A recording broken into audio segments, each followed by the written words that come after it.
Well, good morning. My name is Stephen. I'm on the teaching team here at Christ Church of Flagstaff, and we are in the middle of a series on the book of Daniel.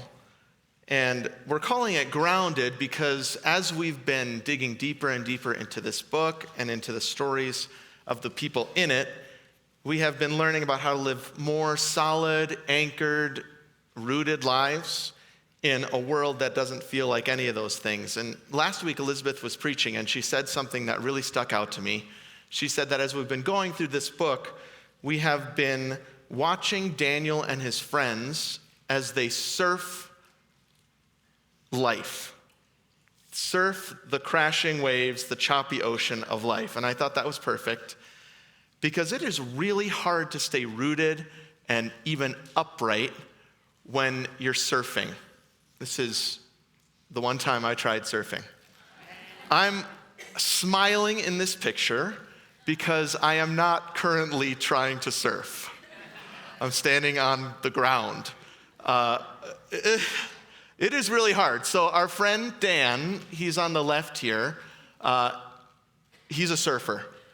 And he was like, if you guys ever want to come, I'll teach you how to surf. We'll spend a day on the ocean. So Jessica and I, and that's our oldest, Noah, who actually looks like a surfer on your right there. We went out and we surfed, in quotes, for hours. And I had never done it before. None of us had ever done it before. And we were out there for hours, and I stood up exactly one time. Jessica, who was here in the last service, we were talking about this last night, and she said how she remembers it is 3 hours of work for 3 seconds of standing up. Before that day, I had considered myself fairly good at standing up.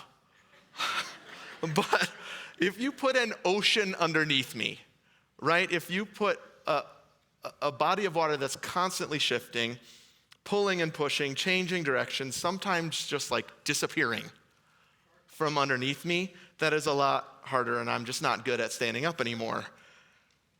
In fact, I'm pretty much constantly falling in. Somebody was telling me after the last service, like, I scuba dive, so I'm under the water most of the time, and I was like, that was surfing for me. I was under the water most of the time. Thankfully, there are no pictures of that for me to show you. I remember sitting on the beach with my friend Dan, who's an actual surfer, looking at actual surfers, watching them surf and getting frustrated. Like, how does that work? Those waves that were just a minute ago pummeling me to death, these people that are surfers are able to do it with grace and ride those same waves. And I was like, how does that work? And Dan said something to me that I'll always remember. He said, those people out there have done what you just did today thousands of times, tens of thousands of times, facing this unreliable ocean and braving the waves that are coming at them and getting their feet underneath them over and over and over again. And that is the only way that works. This morning's topic is grounded in the face of adversity. And we have been using this image of a taproot. You can see it kind of back there. That grounds a plant or a tree firmly into the soil so that adversity that comes at it, whether that's wind, maybe even an earthquake, it doesn't knock it down. This morning, I want you to imagine that plant rooted on top of a surfboard. Not into soil, but into a roiling, choppy ocean, churning ocean, because this morning we're going to read about Daniel in a situation like that, facing his biggest challenge yet, a challenge where he needs to be grounded in his faith in the most turbulent time of his life. A world underneath him is raging, and he needs to get his feet underneath him. He needs to stand anyway. It's a big week in our journey through the book of Daniel. We're going to be in the lion's den this morning. Daniel in the lion's den is a familiar story probably to most of us, whether you grew up in the church or not. But I am guessing that many of us in this room haven't actually read this story for a long time, maybe ever. I was thinking about this as I was reading it, like, I've heard this story a lot. But man, when I was reading it, I was seeing all sorts of new things about this, being grounded in the face of adversity. So we're going to read it together this morning. And as we do, I want you to pay attention to a couple things that are coming at Daniel in this time in his life. The first one is external. I want you to look for the external opposition that's coming at him in this story in Daniel 6. And I want you to consider maybe something more subtle, which is, what is he struggling with internally? What adversity is he coming up against that's inside him? Maybe the temptation to compromise in this moment. This is Daniel 6, starting in verse 6. So these administrators and satraps, remember them? We've been seeing these guys popping up a lot in this book so far. They went as a group to the king and said, "May King Darius live forever. The royal administrators, prefects, satraps, and advisors and governors have all agreed that the king should issue an edict and enforce the decree that anyone who prays to any god or human being during the next 30 days, except to you, your majesty, shall be thrown into the lion's den. Now, your majesty, issue the decree and put it in writing so that it cannot be altered, in accordance with the law of the Medes and Persians, which cannot be repealed." So King Darius put the decree in writing.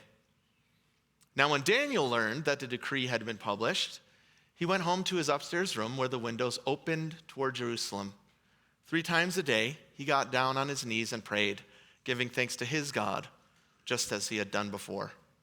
Then these men, the officials, went as a group and found Daniel praying and asking God for help. So they went to the king and spoke to him about his royal decree.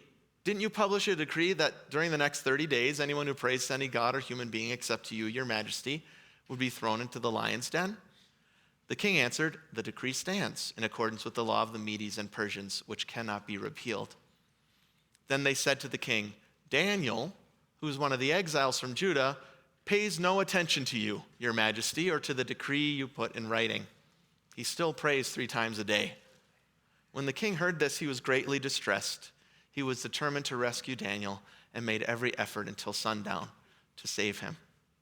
Then the men went as a group to King Darius and said to him, "Remember, your majesty, that according to the law of the Medes and Persians, no decree or edict that the king issues can be changed." So the king gave the order, and they brought Daniel and threw him into the lion's den. The king said to Daniel, "May your God, whom you serve continually, rescue you." A stone was brought and placed over the mouth of the den, and the king sealed it with his own signet ring and with the rings of his nobles, so that Daniel's situation might not be changed.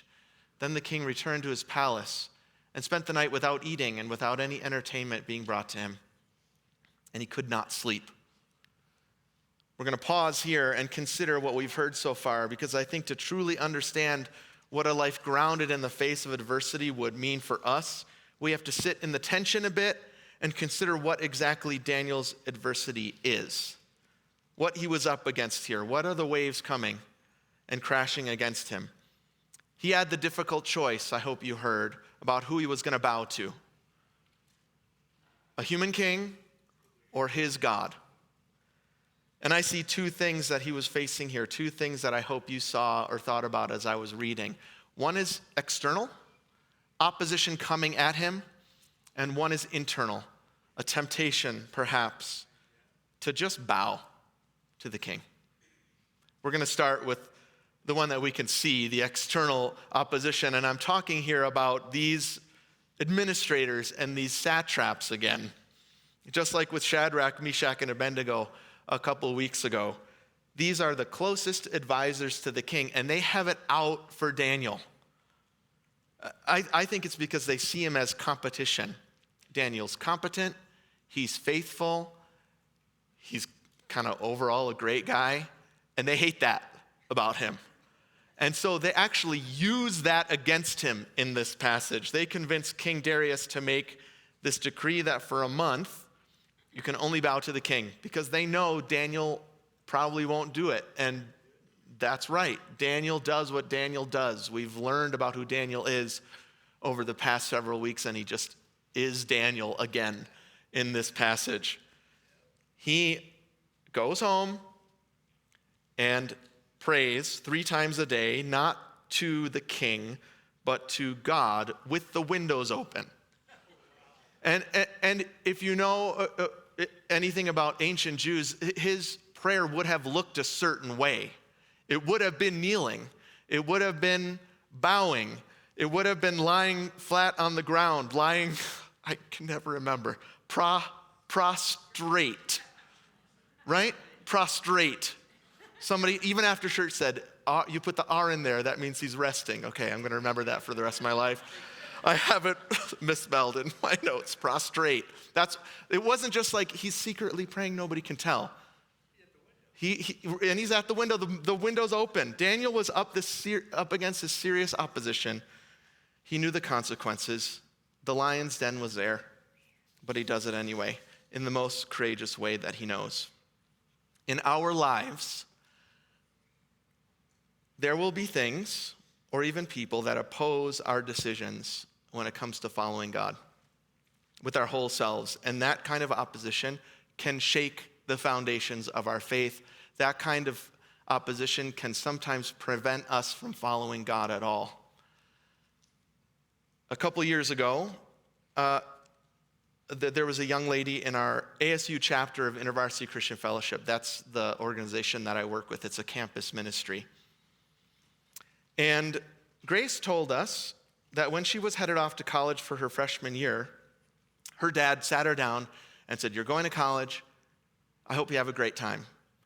You're going to face a lot of new things. Intellectually, you're going to have new experiences. Relationally, you're going to be kind of like in this new situation where there's drugs and sex and drinking and partying and all that's fine. We want you to be safe, but your mom and I want you to be safe, but we want you to experience all that stuff. There's one thing we do not want you to do. Do not get involved with a Christian organization when you're in college. If you come back for winter break and you have become a Christian, there's going to be hell to pay." So, the irony that Grace gets a roommate who's a Christian, randomly assigned to her. These two women are invited to InterVarsity the first day on campus.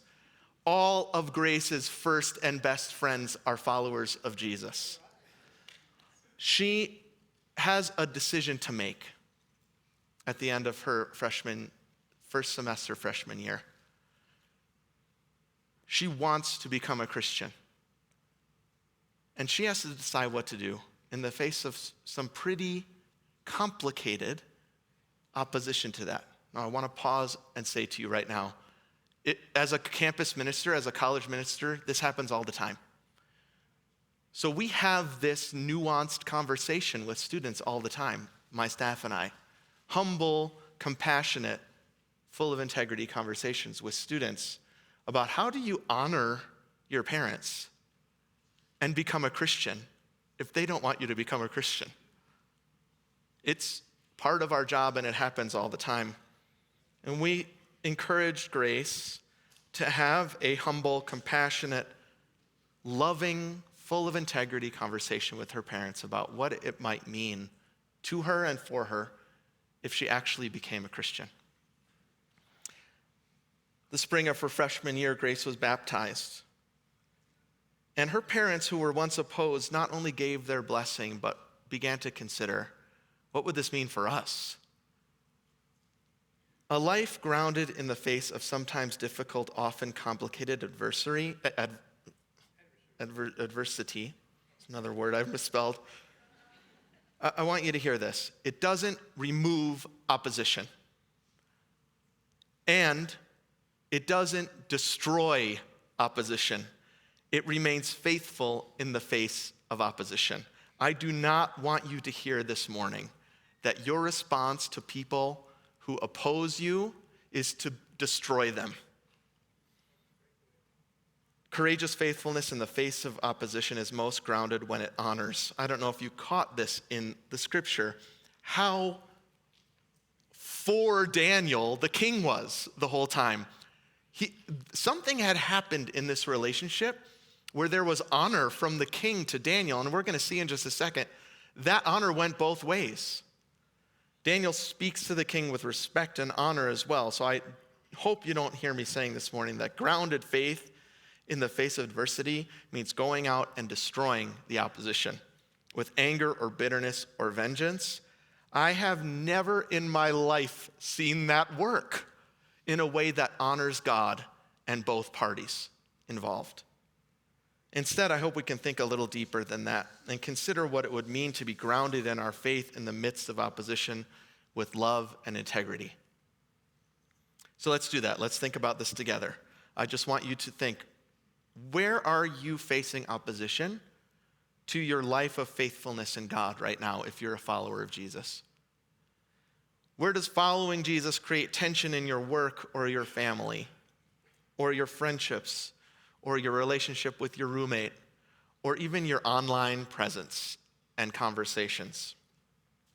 Instead of asking yourself the two questions we normally do in the face of somebody who really annoys us, either how do I avoid this person so they just go away, or how do I destroy them so they go away?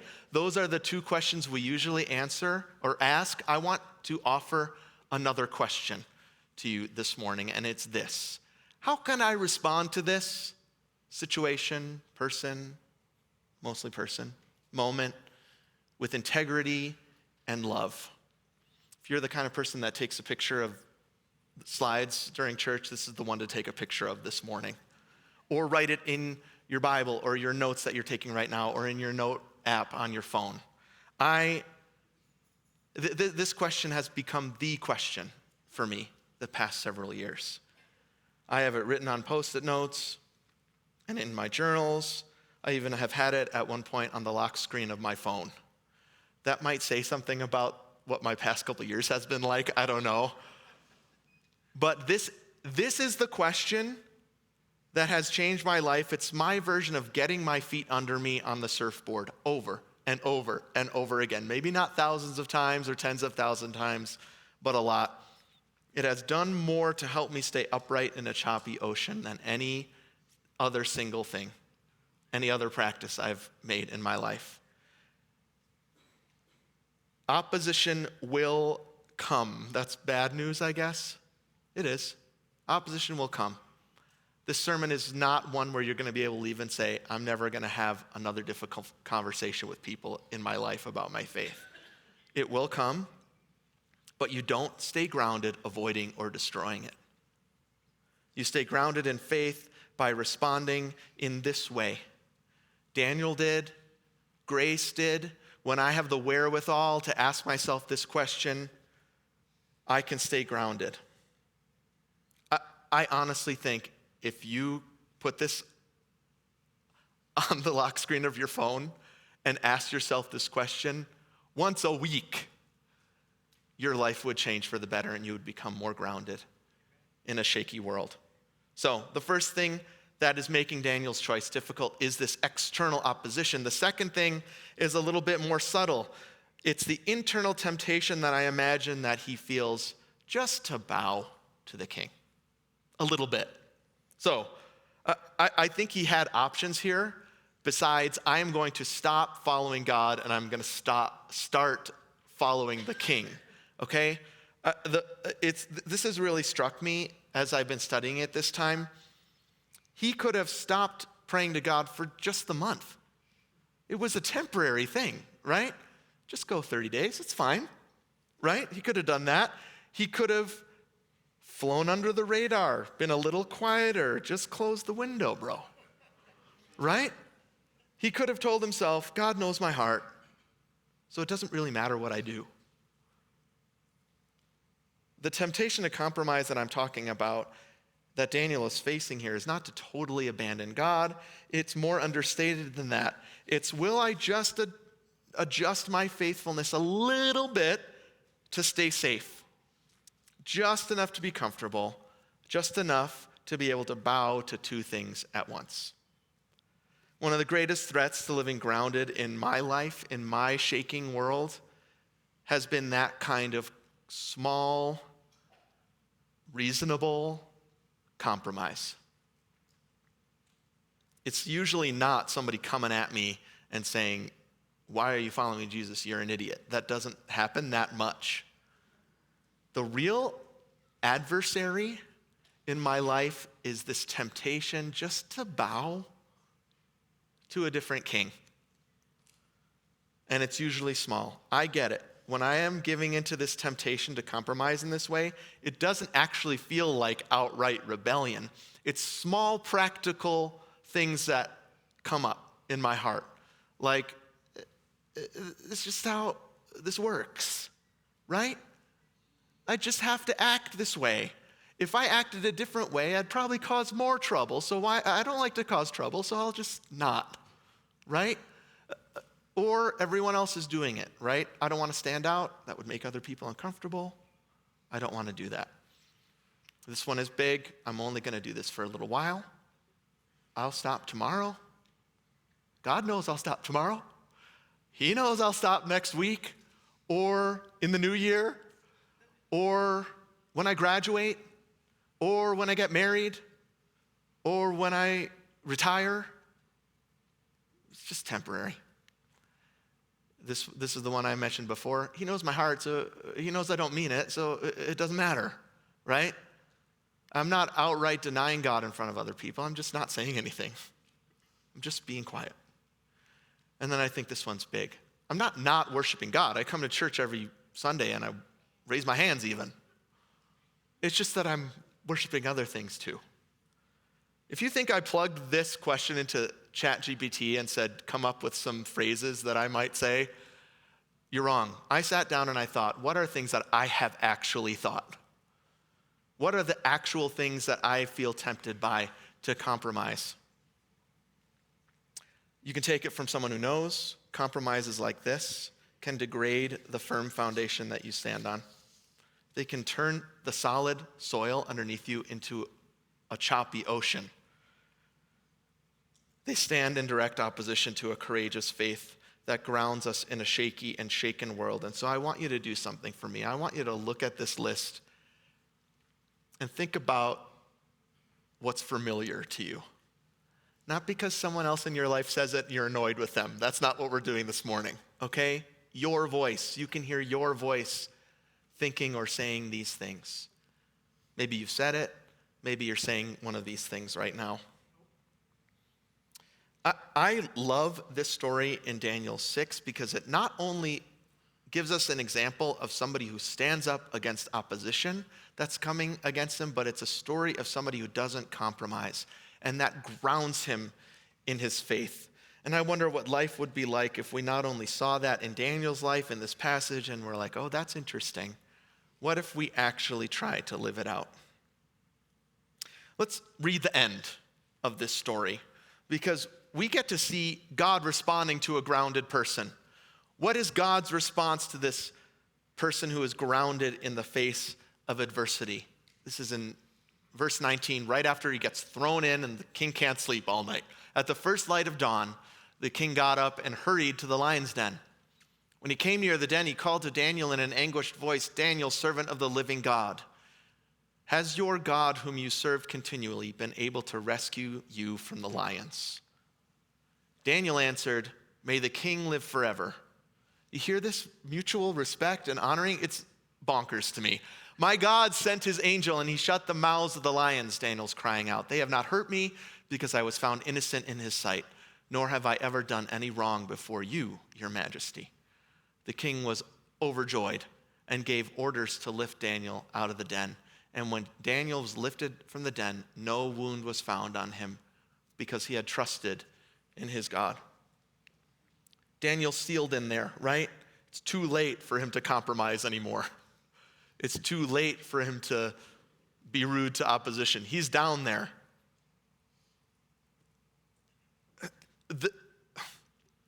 The lion's den exists, okay? This sermon is not about how to avoid the lion's den. I had a student come up to me one time after I gave a similar talk like this, and he's like, this isn't going to work. So you're telling me if I just love my enemies and don't give in to compromise, my life is going to be fine? And I was like, that's not what I said. No matter what, you can't take the lion's den out of this story. It's how you're going in and how you're coming out, right? I don't know if you caught this, but in this amazing foreshadowing of Jesus, whose ultimate act in the face of opposition was going to the cross and down into his own den with his own stone rolled over the face of it. Jesus and Daniel come out, rise out of this hole in the ground, still alive. Daniel is able to shout up from the den, "My God shut the mouths of the lions." And here's what I want to leave you with this morning. Daniel did his job in the face of adversity. His job was to respond to the opposition with integrity and love and refuse the temptation to compromise. That's who he was, and that's what he did. And then God took over. God did his job. He rescued. He controlled the outcome. He shut mouths. None of those things is your job.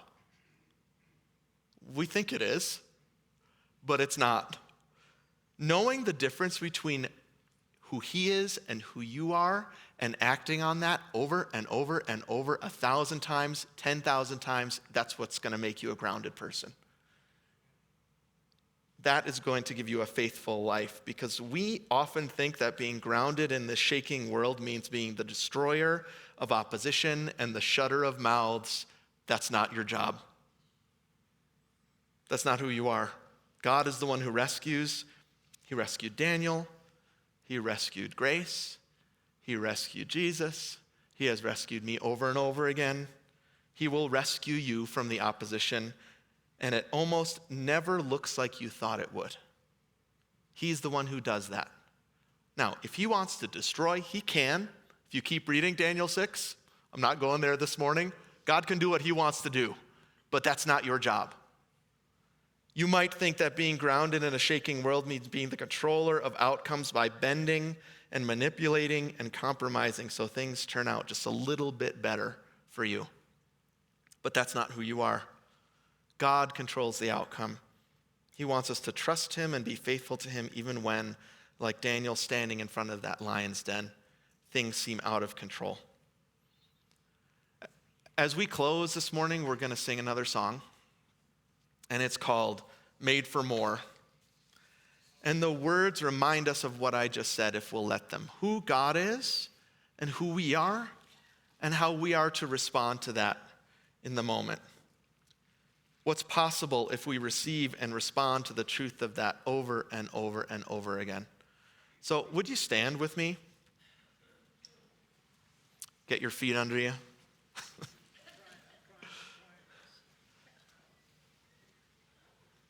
Because as we sing, I want to encourage you to consider what opposition you are facing right now.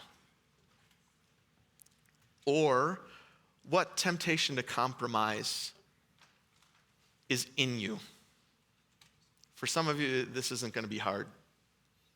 You know it. But for others of us, we might have to think a little bit more carefully. What is it that has become such a habit in us, maybe, to compromise that we have not even thought about it for a long time?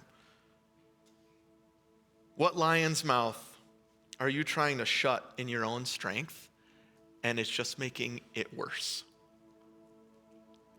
I wonder what it would be like for us to remember how we can best stay grounded even when we're going through those things. Planted even though we're on this surfboard in a choppy ocean and we can't seem to get our feet underneath us. What would it be like to respond with integrity and love? What would it be like to stop compromising? Could you decide as we sing, maybe in some really practical ways, that you will live like Daniel did in the face of adversity, grounded, and that you will trust God to meet you in that place? Let's sing.